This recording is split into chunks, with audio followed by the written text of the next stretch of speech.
Welcome, APCSA students. We are beginning our unit on array lists. Before we get started, we just want to do a little review on arrays. And so we had this exercise we did discuss in class, but so to write code to read from a file and display its words in reverse order, if we use an array to store all the words from the file, since we can't go through a file backwards, we'd have to go through forwards. One of the issues is how big to make the array. And so we talked about either going through the file once and counting how many words are in it and making an array of that size, or making an array of some large size that we know is going to be enough to fill all the words from the file. Maybe we don't know exactly that there's 1,000 words, but we know there's like 800 or 900, something less than 1,000. So then we can go through the file and we can fill up the array with words and count as we go, so that when we want to print these words in reverse order, we have word count with the index of the last element, or just past the last element that was added, so we know to start our array, or sorry, start our for loop at word count -1, so that we can traverse the all words array backwards and display the values. So I don't know that I'd say there's anything wrong with this, but it is tough to keep track of how much of the array you're using, and also what if we had a file with more than 1,000 words? We would run out of space. So then you could have the one where you count and then you make the array, but this is one thing that ArrayList is gonna ease up a little bit for us, is that we don't need to know the size of the array list when we create it. So just to recall that arrays hold elements, and the index begins with 0 and goes up to length -1, and the length of the array says how many elements are in the array. And an array can store primitive values, int, double, char, boolean, and it can also store objects. So it can store cars, fractions, strings, etc. But again, it does need the fixed size, and we talked about this a little in class, that if we wanted to insert elements, if we wanted to insert elements into our array, if this is the given array, first off, it is full, and if I want to add a new element, I'm going to have to make a whole new array of size 11 and put all these values in it, and then another value. If I did have some extra spaces at the end that I wasn't using, but I wanted to insert a number here, I would have to manually move the 3 over, move the 72, and move all these elements over so that I could put something here, and move the 49 over finally and put the thing here. Similarly, if I wanted to delete the -2, rather than leaving a hole or some 0, like with an integer, how would you know that it was removed? What would you put there? And so normally what's done is that hole is filled in. So the 26 would be moved over, the 5 would be moved over.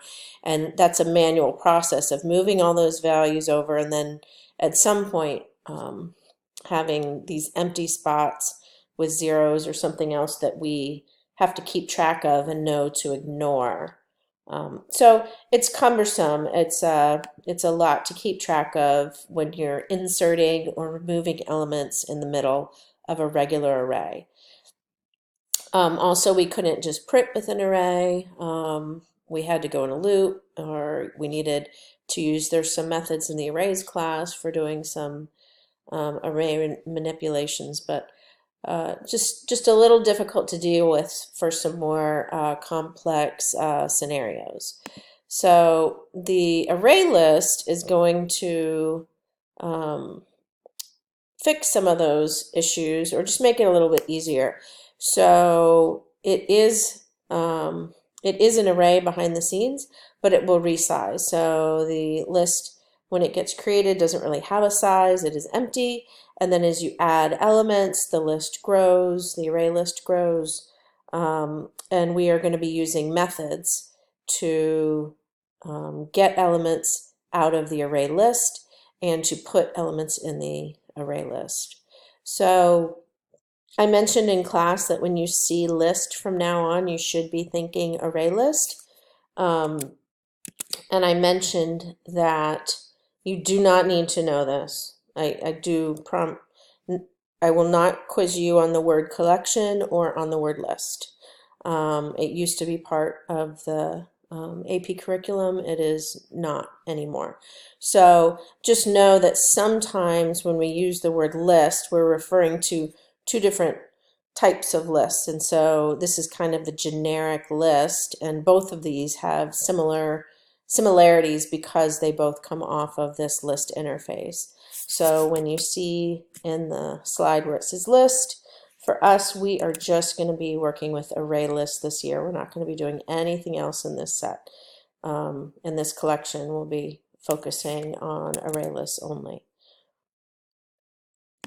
So again, collection is the broader term, and we are going to be focusing on array list only this year. Some of these other things we cover in the AB course, but just on array list. So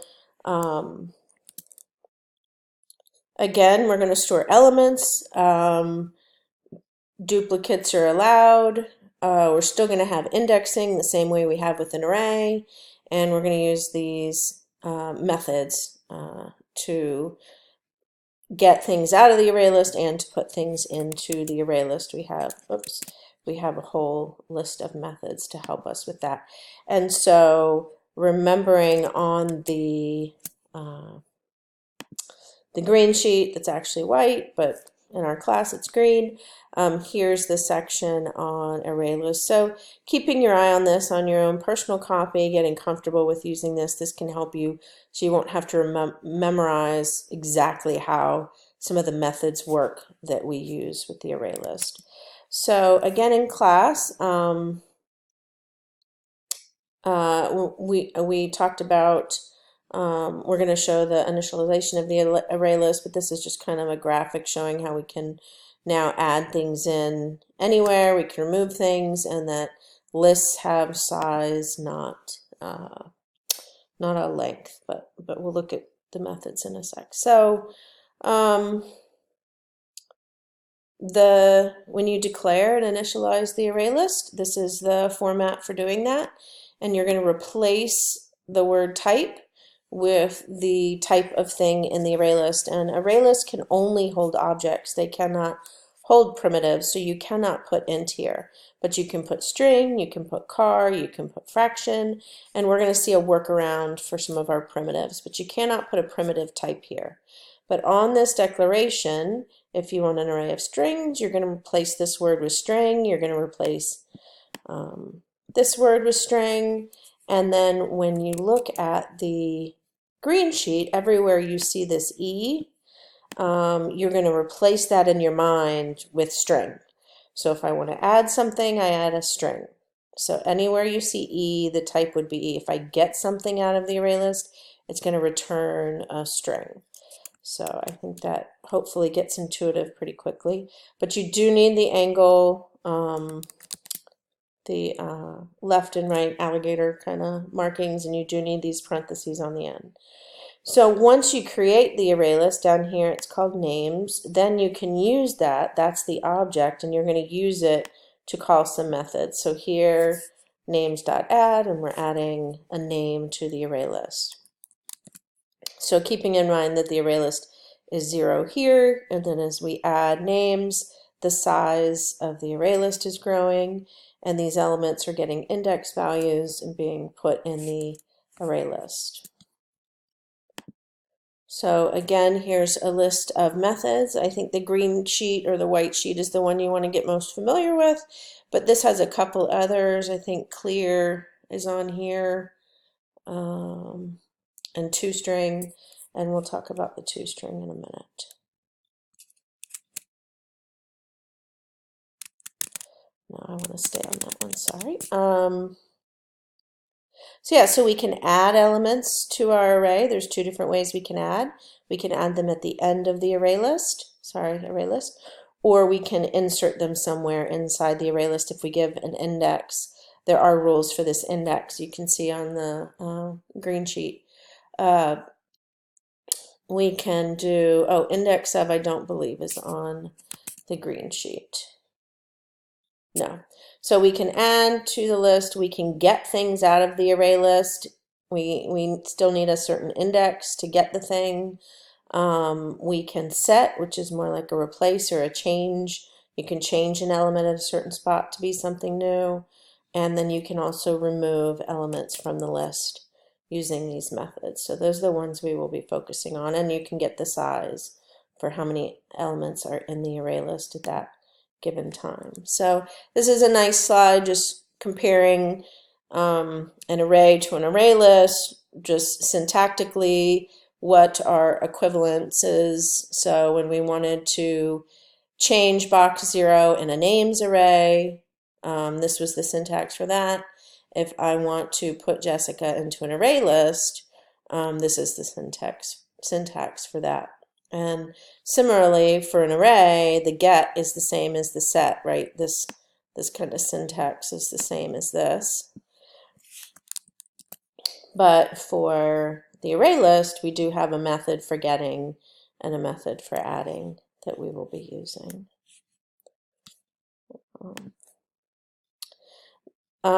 This example, again, is really just comparing some of the syntax. So here it makes an array of string values to hold 5 different string values. Only one value is put into the array, and then the entire array is looped through. So this would end up causing errors, but this is more just to show you syntactically how things will change when you go to use an array list. So here, names.length is 5 because that's what you've created the array with. Whereas here with the array list, if we take this code exactly as it's given, when I reach this, size is only 1 because I've only added one thing. So that size is going to be changing, but you can see where we replace get with some of these, with the array notation, and just get used to writing some of our normal structures and traversals, but for the array list. This just shows how it would be passed as a parameter. So if it's input to a method, here's the method name, here's the return type, and here's how you would pass an array list to a method. And then here is how you would return an array list. So here's the name of the method. There's something inside here. They would have types and names, and it would return an array list. And so this is just an example where an array list is passed and it does something with the array list and then returns a count of plural words.